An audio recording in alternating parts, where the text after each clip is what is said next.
Hi guys, I'm back with another video, and 2024 was a great year for anime, but there were some that flew under our radar cause everybody is busy watching these popular anime. But you, my friend, is blessed with a great taste, and that's why you're gonna watch these 10 underrated anime of 2024 that will blow your mind. Before we dive in, I just dropped a fresh monthly anime news video on my other channel. If you're into anime and manga updates, you should totally check it out. So let's begin the video. On number 10. Mechanical Arms. Hikaru, your typical middle school kid from Kita Kagami City, never expected much excitement in his life. School? Meh. Friends? A few. Dreams? Still working on it. But one random afternoon, he hears this weird cry for help coming from an alley. Being the curious kid he is, Hikaru checks it out and stumbles on the craziest thing he's ever seen. A mechanical arm, but like, alive. The arm introduces itself as Alma. Before Hikaru can even process what's going on, Alma somehow fuses itself with his hoodie. Now he's walking around with a snarky, overpowered talking piece of tech hanging off him like it's the latest fashion statement. Hikaru's first instinct, ditch the arm and go back to his chill life. But Alma? Nah. Alma's not about to let that happen. Turns out, Alma's on the run from some shady groups who want to use its power for, you guessed it, evil stuff. Hikaru might not have signed up for this, but he's got a heart too big to just leave Alma hanging. So now it's the two of them against the world. One awkward middle schooler trying to keep his grades up, and one loud-mouthed robo-arm with trust issues. This anime was in production for 13 years. On number 9. Sengoku Youko. This anime where samurai demons and family drama collide in the most chaotic way possible. So we've got Tama, this fox demon chick who's all about good vibes and justice. Basically a fluffy superhero. Her bro, Jinka, was a certified baddie who turned over a new leaf cause sis guilt tripped him into being less murdery. Together they're on this mission to protect humans and smack down other demons who are acting all extra. Oh, but wait, plot twist. Enter Shinsuke, the token human buddy who's just trying to keep up with the supernatural drama while carrying zero powers. Like, bro's got nothing but guts and vibes, but he's still out here risking it all. This anime is the ultimate combo of feels, fights, and WTF moments. You've got sibling squabbles between a Sunshine Fox girl and her edgy brother like, stop killing people. But it's fun. It's also got that classic Sengoku era chaos energy. Betrayals, secret agendas, and demons just being straight up rude. Think of it as Naruto meets Demon Slayer, but with a sassy fox girl leading the squad. On number 8. Magical Girl and the Evil Lieutenant. What happens when a sparkly, justice-loving magical girl teams up with a grumpy, middle-aged villain who's seen way too much nonsense in his life? Crazy things happens. Meet our adorable hero, Luna Miracle, a magical girl whose catchphrases are so sugary they'll give you a cavity. She's got the pastel outfit, the wand that shoots rainbows, and the belief that friendship can solve literally anything. And then there's Lieutenant Grimoire, your classic evil henchman who looks like he's about 3 days away from retirement and has zero patience for Luna's happy-go-lucky nonsense. Grimer's been serving under an evil overlord for years, but he's over it. I mean, how many times can you try to take over the world only to be thwarted by sparkly teenagers? Now here's the wild part. Through a series of unfortunate events, these two end up working together. Yes, a magical girl and a straight-up bad guy. Luna's trying to save the world with the power of love, and Grimoire's just trying to not get caught in another one of her friendship speeches. The hilarious dynamic. Luna's all about positivity, constantly calling Grimoire Mr. Grumpy Pants while using her magic to turn explosions into butterflies. And Grimoire is like,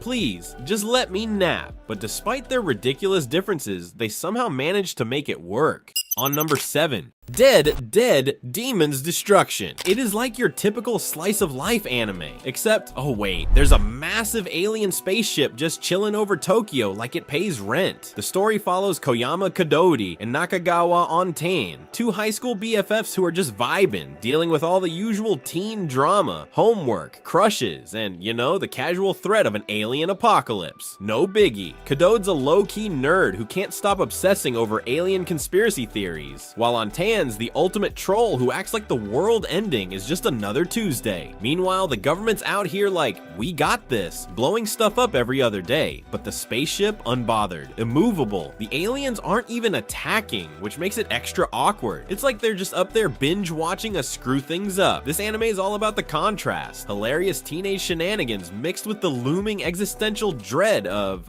what if humanity's done for? It's relatable, funny, and way too real. Like, if aliens invaded, we'd probably still be stressing about Wi-Fi speed. On number 6, The Witch and the Beast. So, there's this bad-tempered dude named Guido who's got major anger issues and oh yeah, a cursed body. Then there's Ashaf, this super chill, kinda sus guy who's always smiling like he knows something you don't. They're part of some secret squad that goes around dealing with witches. You know, the usual shady business. The twist, Guido's got beef with witches because one turned him into a part-time monster, and he's out here trying to settle the score. Meanwhile, Ashaf is just vibing with his magic briefcase full of mysterious tricks. Together, they're like the ultimate odd couple, angry and angrier, but fancier. Every town they roll into is a mess. Curses, cults, creepy stuff. It's like a paranormal episode of Hoarders. Guido's always ready to throw hands or claws, while Ashaf's the talk it out guy, except he might also be low-key terrifying. It's dark, twisted, and chaotic. But hey, who doesn't love a duo that's basically Beauty and the Beast meets gothic John Wick?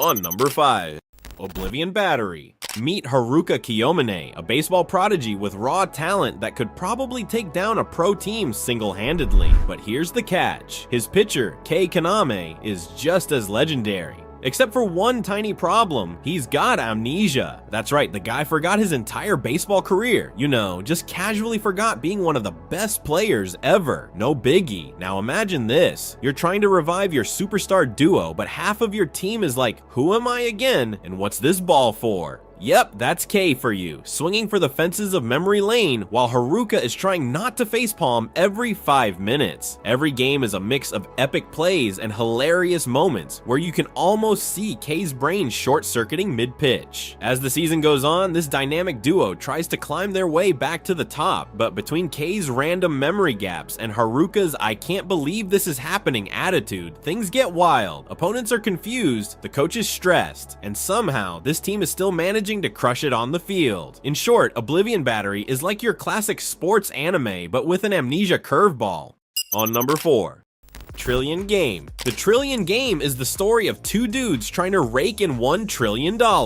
Meet Haru, a smooth-talking, overconfident hustler who believes anything is possible as long as you've got charm, guts, and a questionable amount of luck. Then there's Gaku, a super smart, super cautious tech genius who would probably rather code in a basement than attempt a $1 trillion scheme. Together, they're the ultimate odd couple in the business world. The two set off to make their ridiculous fortune by taking on every insane, high-stakes business idea they can think of, from tech startups to media takeovers to who knows what, with Haru winging it through every single industry while Gaku desperately tries to keep the wheels from flying off. Every episode is packed with outrageous get-rich-quick schemes that somehow work just enough to keep them in the game. And with their dream to become trillionaires, the only thing more unrealistic than their goal is Haru's belief that it'll be easy money. Anime is made by Madhouse Studio and you know what to expect from them.